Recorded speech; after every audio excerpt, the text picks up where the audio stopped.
all you cyberpunks and retro nerds. It's Black History Month here on Neon Trash, and today, boy oh boy, do I have a treat for y'all motherfuckers. We're gonna be checking out a 1980s action film called Action Jackson. This movie stars Carl Weathers, who you guys might know as the prolific character of Apollo Creed in the Sylvester Stallone Rocky series, one of my absolute favorite characters he's ever played.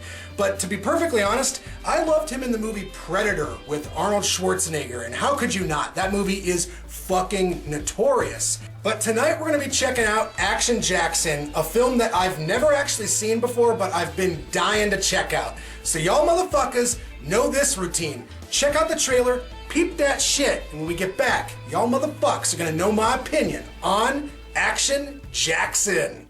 We tell you about Action Jackson. You promise not to go befouling our patrol car. There's been a lot of talk about Sergeant Jericho Jackson. Some say that some researchers at NASA created him to be the first man to walk on the moon without a spacesuit. Harvard law degree. Your old partner seems to be some kind of magnet for trouble. We wouldn't have it any other way.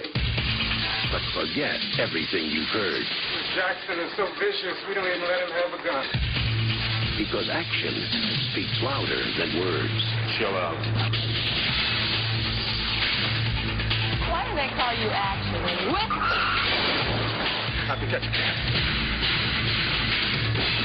Now I got you. You're one big fella. This is Action Jackson. I bet you make a good living at this, don't you? From Action. Yabby dabby doo. 1, 2, 3, go!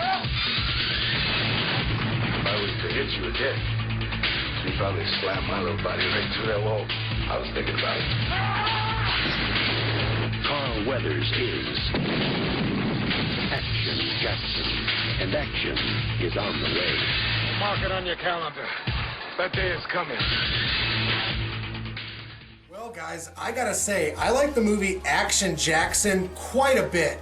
It reminded me of the 1980s Cannon films, and if you've ever seen those movies, you know that they are dark, gritty, violent, and have kind of ambiguous morals. This movie is not a Cannon film, but it definitely feels like one. There's a lot of action, there's a lot of explosions, there's a lot of gunfire, there's a lot of stabbing, there's a lot of drug use, there's a lot of sex. I mean, this movie seemingly has it all. It's very action-packed. But with that being said, there's a lot of action, but not so much of the Jackson. And I'm about to touch on that here in a second, guys. Carl Weathers, I thought, was great as the lead role, but he seems kind of reserved here until he's actually handing characters their asses. It's pretty funny because the entire movie is built upon this ideology that his character of Action Jackson is something that he's trying to shed, that he embodied in the past, and now he's trying to turn over a new leaf. And I don't know, that might be slightly disappointing to some people, but for me, I thought it was kind of comedic. I mean, here you've got this character that's got this action movie lore, and you know, he's really trying to keep himself reserved. He's trying to be a good cop. He's trying to play by the rules, and the entire movie is doing anything but by playing by the rules. You've got these villains that are, you know, murdering people like sons of bitches, and he's trying to do it the good way, the good cop way. Well, that doesn't work in this world, and you know, by the end of the movie, he has to get back to his Action Jackson roots. So not only is there a ton of awesome gunplay and explosions in this movie, but the women in this film are absolutely stunning. You've got Sharon Stone and you've got Vanity, both of which I think are hot as fuck. And guess what, guys? You get 2 topless scenes with those prolific actresses. The villain, who is played by Craig T. Nelson, you guys might know him as the father from the Poltergeist movies. And it's kind of funny because in those films, he's immensely endearing.